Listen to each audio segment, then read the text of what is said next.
Yo, je vous présente mon monologue éternel. Le truc, c'est qu'il n'y a pas de fake, il n'y a pas de bordel, il y en a rien à foutre. Et je vais parler pour rien dire, pour expliquer la vie, le mensonge, la tristesse, la vie, je sais pas, les émotions. Je vous dis quoi? Que le seul truc à savoir, c'est de, c'est de contrôler soi, se connaître soi-même, s'éduquer soi-même. Faire tout par soi-même, parce que sinon on n'a plus d'esprit critique. Le truc, c'est que notre esprit critique nous est volé, la liberté nous est volée. Il faut la réacquérir, il faut évoluer et révolutionner. C'est l'évolution de la révolution. Le problème, c'est qu'on entre dans une ère où l'homme pense qu'il a conscience de quelque chose. Et c'est cette mutation de la conscience, c'est ça notre ère, c'est l'ère de la conscience. Donc en soi, on sait les choses maintenant, on les ressent et on essaye d'être en interaction avec ces choses, avec Facebook, avec tous ces moyens, YouTube, Wikipédia, tout ça, Internet, je veux dire, essayer de vous aider de ces outils-là, pas comme des armes, mais comme des moyens de défense pour dénoncer, tu vois, les choses qui sont pas bonnes, quoi, qui sont là pour parasiter la planète. Vous voyez, lancer des virus, hacker, je sais pas moi, mais faites des trucs intelligents. Servez-vous de votre intelligence pour, je veux dire, ne pas vous faire repérer. Moi, je veux dire, moi, je suis là, je suis en train de, je sais que je m'expose, on voit mon visage, alors quoi, je veux dire, je suis pas dangereux, je veux dire, je suis voilà, je suis qu'un gars, gars qui s'appelle Jérôme Martin et qui essaie de faire des trucs de dingue dans sa vie et qui aime bien mettre par image ce qu'il ressent, comme un petit cahier, le cahier du bourlingueur comme ça. Vraiment un petit cahier comme les chroniques du bipolaire ou l'espèce de livre virtuel des pensées.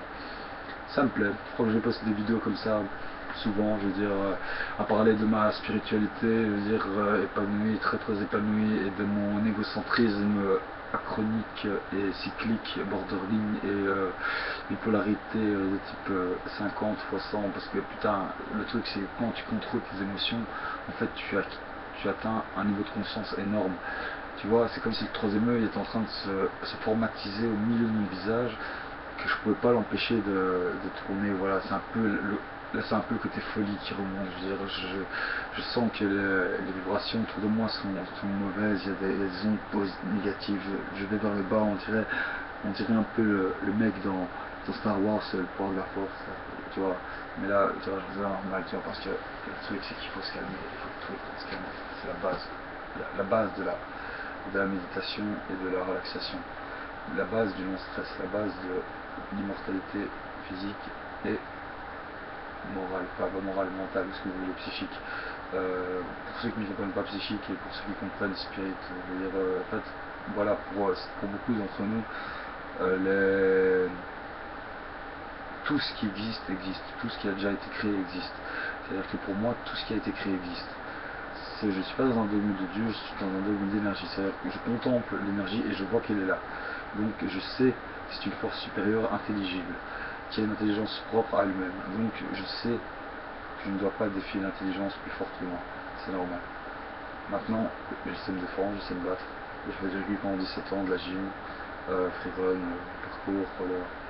Moi je veux dire, j'essaie de survivre dans un monde qui ne survit pas, qui est en train de crever. J'en ai rien à foutre. Le truc, c'est que il faut arrêter peut-être de faire de l'art pour dire des choses. Il faut peut-être le dire maintenant, que ce soit vu peut-être dans 500 ans, au moins, voilà, qu'il y ait une trace, une archive, peut-être d'un mec qu'on retrouvera et qu'on dira, voilà, peut-être celui-là il aura dit quelque chose, juste bercé d'illusions, le monde déjà tellement chaotique, parce que les guerres se passent dans le temps, mais à tous les espaces-temps, on se croirait au Moyen-Âge, alors on est juste au XXIe siècle, et c'est la révolution du monde arabe, voilà, c'était normal, ça devait arriver. Après, il y aura l'instauration d'une nouvelle paix, d'une nouvelle religion, sûrement aussi, une religion de consécration ou de chaos, ça dépend, je sais pas, de consécration de chaos, ça va dépendre de vous, ça va dépendre de nous. Ça va dépendre du message que vous en ferez, ça va dépendre du message que vous donnez à vos proches. Le message, c'est un message d'amour, pas de haine. Je veux dire, je peux avoir la haine, ça ouais, quand on me prend ce que j'ai, ça, mais je veux dire, ce que j'ai, c'est trop immatériel pour qu'on me le prenne. Je veux dire, c'est ce qui fait que moi je suis moi et que les autres sont les autres. C'est ce qui fait que vous êtes si différents et pas si différents que moi finalement. je veux dire, on est tous les esclaves de quelqu'un d'autre, on est tous contre quelqu'un d'autre, on sera tous le meilleur de quelqu'un d'autre. Et maintenant, il faudrait essayer de se comprendre et essayer de rendre cette paix harmonieuse, la paix de soi, par exemple. Si vous êtes du coup à avoir trouvé cette paix harmonieuse, essayez de la proclamer, parce que le truc c'est qu'il faut que les gens entendent. Parce que c'est juste important d'avoir de l'espoir, voilà. L'espoir du monde, de l'humanité, voilà, doit être entendu. Voilà, c'est ce que j'ai à dire.